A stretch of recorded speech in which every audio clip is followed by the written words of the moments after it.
Hey, you two seem to be talking about something serious. Dave, we were just talking about Levine's conservation model of nursing. I know you know a lot about it. Care to share its importance to nursing practice? Sure thing. Us nurses have to consider the patient as a whole being. Our nursing goal should be to promote the wholeness of the patient through adaptation in his or her present condition. It means that our nursing care plan includes the 4 conservation principles. Say, for example, the nurses in the trauma ward. For the first principle, the conservation of energy, irrespective of the severity of the trauma, the patient needs rest. The presence of family members and significant others is also very important for the psychological and emotional support, since a trauma patient is also in high level of psychological, emotional stress.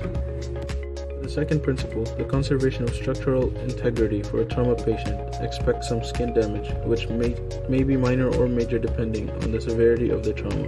Bone fracture is also common.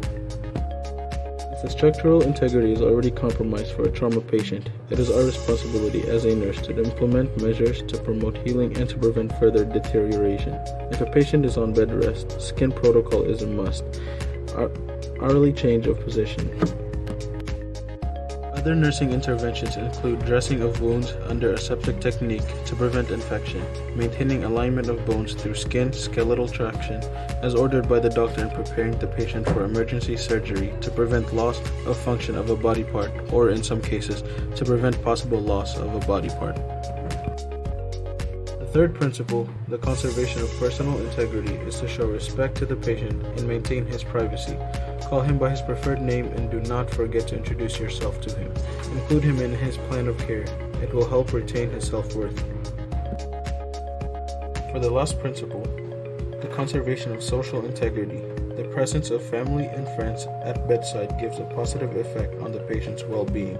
Promote interaction as tolerated by his condition. This makes a patient feel that he still belongs despite his condition. I have learned a lot and gained some tips in caring for patients in this conversation of ours. I hope to learn more about the other theories someday. Thank you.